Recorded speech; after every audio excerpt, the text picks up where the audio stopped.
सातवें पाठ में संधि को समझने का प्रयत्न करते हैं।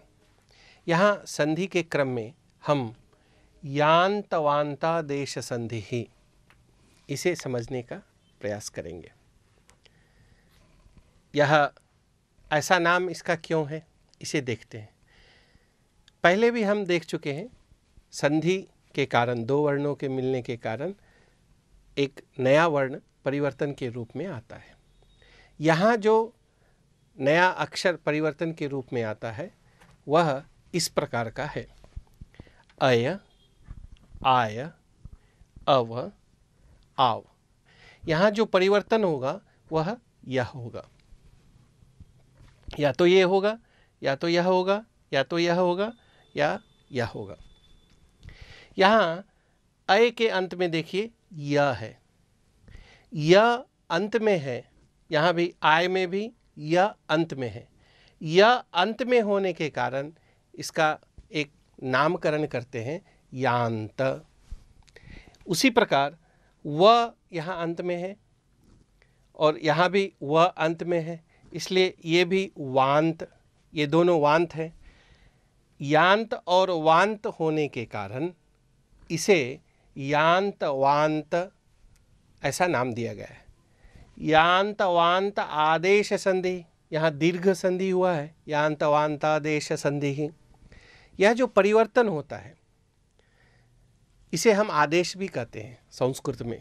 वह व्याकरण का शब्द है, इसीलिए वह जो परिवर्तन है उसे हम आदेश भी कहते हैं। वह जो नया शब्द है उसे हम आदेश भी कहते हैं। अयादि भी इस संधि का दूसरा नाम है। क्यों? ये अय आदि परिवर्तन होते हैं, इस कारण से इसका नाम अयादि संधि भी है। इसे हम समझते हैं विस्तार से। पूर्व वर्ण में जब ए, ऐ, ओ, औ, यह हमें ध्यान में रखना होगा। जब ये चार अक्षर ए, ऐ, ओ, औ, इन चारों में से कोई एक वर्ण यदि आरंभ अक्षर में है और उसके साथ किसी स्वर का संयोग होता है, किसी भी स्वर का संयोग हो सकता है, ए, अ, ए, ई, जब ये स्वर मिलते हैं तो यहाँ भी जैसे हमने पहले देखा था यन संधि में कि एक ही वर्ण के स्थान पर यह आदेश होता है, यह परिवर्तन होता है, यह नया वर्ण आता है। यहाँ देखिए ए के स्थान पर ऐ, ऐसा परिवर्तन आएगा। ऐ के स्थान पर आय, इस तरह का परिवर्तन आएगा। ओ के स्थान पर अव, इस तरह का परिवर्तन आएगा। और औ के स्थान पर आव, इस तरह का परिवर्तन आएगा। यहाँ हम उदाहरण के माध्यम से इसे समझने का प्रयास करते हैं। यहाँ देखिए हरे ए, यहाँ एकार है और उसके बाद यह स्वर आया है, इसलिए यहाँ ए के स्थान पर ऐ, ऐसा आदेश हुआ है। दूसरे में हम देखेंगे तस्यै अस्तु, यहाँ ऐ है, उसके बाद यह स्वर है, इसलिए ऐ के स्थान पर आय, यहाँ आदेश हुआ है। विष्णु, यहाँ ओ है और उसके बाद यह स्वर आया है, इसलिए ओ के स्थान पर अव, ऐसा परिवर्तन हुआ है। देवौ, यहाँ औ है और उसके बाद यह स्वर आया है, इसलिए ओ के स्थान पर आव, ऐसा परिवर्तन आया है। अब हरे ए में हम थोड़ा सा यह ध्यान देंगे। हम अक्षर को, शब्द के अक्षर को अलग अलग कर लिखेंगे। जैसे यहाँ हर यह है, यह अक्षर है। यहाँ देखिए हर, उसके बाद ए है, उसके बाद ए है। यहाँ पर यह परिवर्तन आता है अय, यह हर शब्द ऐसे ही रहेगा और ए। यहाँ पर अब यदि हम इसे मिलाएंगे ह, र, अ, ऐसे मिलाकर लिखेंगे और फिर य में यहाँ ए की मात्रा है, हर ए, हरे ए, हर ए के स्थान पर यह अय होने के कारण इसे जब हम मिलाकर लिखेंगे तो ऐसा हर ए इस तरह का शब्द बनता है। तस्यै अस्तु, यहाँ पर तस्य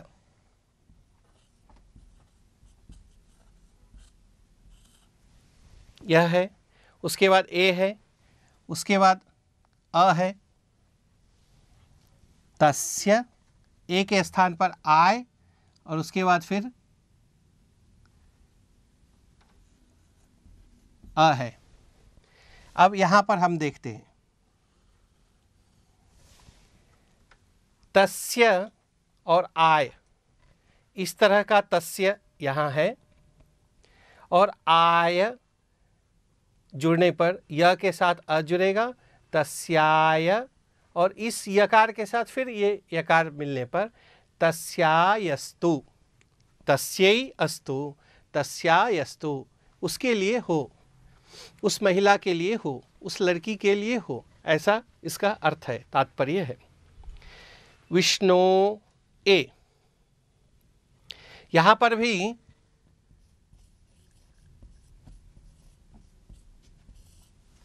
विष्णु और यह ओ अंत में है, इन दोनों के मिलने से यहाँ विष्णु ऐसा हुआ है। इसके बाद यह स्वर है और इसी स्वर के होने के कारण यहाँ ओ के स्थान पर अव ऐसा हुआ है। अब इसे हम मिलाएंगे विष्णु अव, जब हम इसे मिलाएंगे विष्णु अव, और इस ए को हम ठीक इसी तरह रखेंगे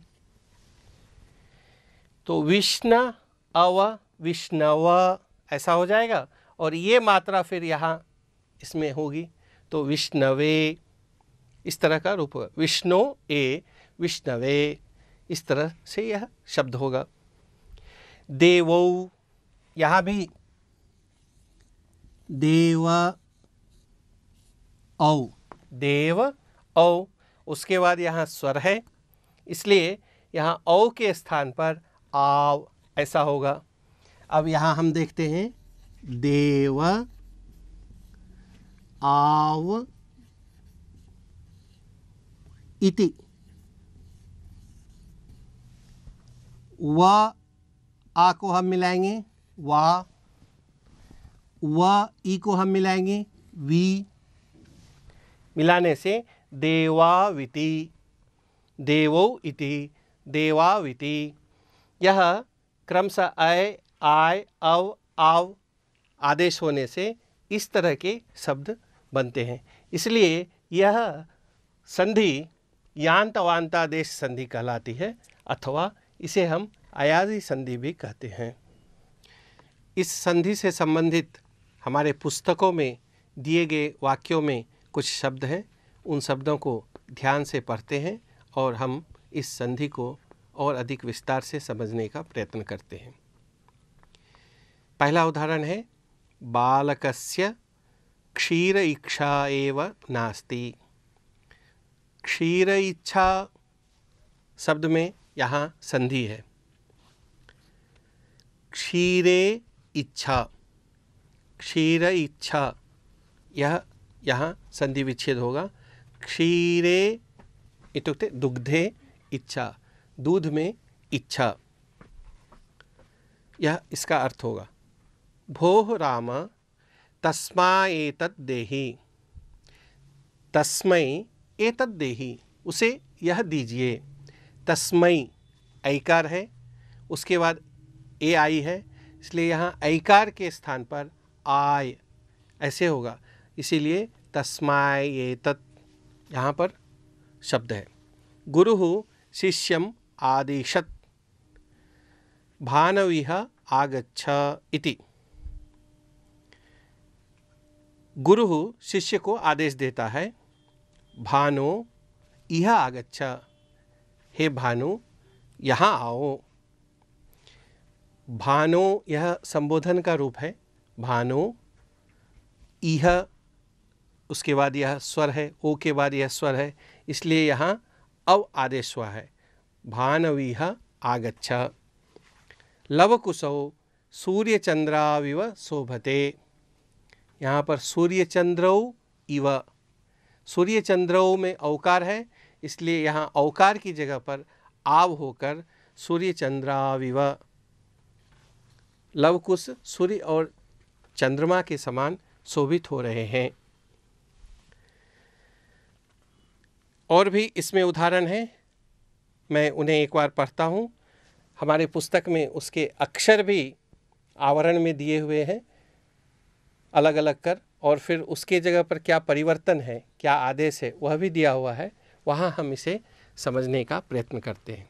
हरे ए हरये, विष्णु ए विष्णवे, तस्यै अस्तु तस्यायस्तु, देवौ इति देवाविति, कटे उपविशति कटयूपविशति, प्रभाते उत्तिष्ठति प्रभातयुत्तिष्ठति, गृहे आसीत् गृहयासीत्, स्थूलौ एतौ स्थूलावेतौ। अब इस पुस्तक में अभ्यास में संधि युक्त शब्द भी हैं और विग्रह युक्त भी शब्द हैं। हम पहले संधि युक्त शब्द को देखकर उसका विग्रह करना सीखेंगे, और विग्रह युक्त जो शब्द हैं उससे हम संधि बनाना सीखेंगे। पहले उदाहरण में है चोरावागतौ, चोरौ आगतौ। यहाँ औ है, उसके बाद आ यह स्वर है, इसलिए यहाँ औ की जगह पर आव ऐसा आदेश हुआ है, इसलिए चोरावागतौ।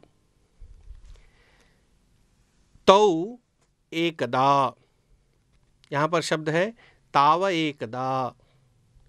तौ एकदा, औ की जगह पर यहाँ आव आदेश हुआ है। पुत्राविति, पुत्रौ इति, औ की जगह पर यहाँ भी आव आदेश हुआ है। गुरवा उत्साहः, गुरौ उत्साहः, यहाँ भी औ की जगह पर आव ऐसा आदेश हुआ है। नरा उदारौ, नरौ उदारौ, करावेतौ करौ एतौ, बालकावागतौ बालकौ आगतौ। इन 6 उदाहरण में औ की जगह पर आव, पहले 3 उदाहरण में ओ की जगह पर अव, और बाद के 3 उदाहरण में, चौथे, 5वें और 6ठे उदाहरण में औ की जगह पर आव, इस तरह के आदेश हुए हैं। तस्या इदम, तस्यै इदम, तस्या इदम। हरौ आगते हरावागते, चतुरा उत्साहिनौ, चतुरौ उत्साहिनौ, चतुरा उत्साहिनौ। तस्या एतस्यै, तस्यै एतस्यै। अब दूसरे उदाहरण में अलग अलग शब्द दिए हुए हैं, हमें उसमें संधि पदों को जोड़ना है। अलग अलग शब्दों को में हमें संधि करनी है। विष्णु ए विष्णवे, नै अकः नायकः, यहाँ ऐ की जगह आय ऐसा होकर नायकः। देवतायै अर्पणम, देवतायार्पणम। प्रातः काले उत्थानम, प्रातः कालयुत्थानम। सुखे अनिच्छा, सुख अनिच्छा। अभ्यागतौ आगतौ, अभ्यागतावागतौ। श्रुते एतस्मिन्, श्रुत एतस्मिन्। गृहे आसीत्, गृहयासीत्। वृक्षौ आरोपितौ, वृक्षावारोपितौ। जनौ आहुतौ, जनावाहुतौ। इस तरह से हम यान वांत आदेश संधि को या अयादि संधि को हम समझ सकते हैं। यहाँ एक जागरूकता अपेक्षित है। हमने इससे पहले के पाठ में पूर्व रूप संधि का अभ्यास किया था, उसमें इस तरह के उदाहरण थे। गृहे अपि, यहाँ ए है और इसके बाद स्वर है।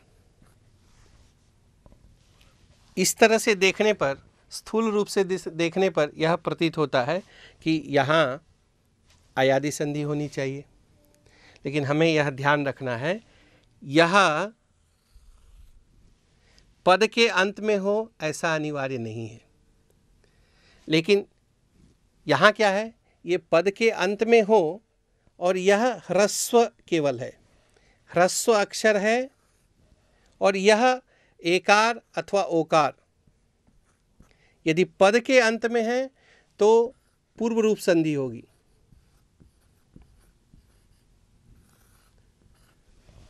पूर्व रूप संधि के लिए इतना ही स्मरण रखना है, यदि शब्द के अंत में एकार या ओकार और बाद वाले अक्षर में केवल ह्रस्व अ यह है तो पूर्व रूप संधि होगी।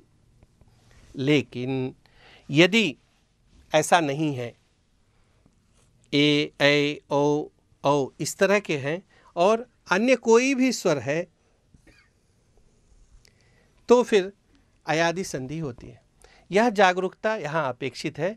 इसलिए हमें पुस्तकों में पूर्व रूप संधि को भी अलग करना है। पुस्तक में जितने भी श्लोक हैं, एक बार आप ऐसा प्रयास कीजिए, कहाँ कहाँ पूर्व रूप संधि है और कहाँ कहाँ अयादि संधि है। हमें कहीं भ्रम तो नहीं है, हम इदम इत्थम यह पूर्व रूप संधि ही है, यह यान्त वान्त आदेश संधि ही है। इस तरह का अभ्यास कर हम उसका प्रयत्न करेंगे। जैसे हमने यहाँ यह देखा था, यदि बाद वाले अक्षर में अ है तो वह पूर्व रूप ही होगा।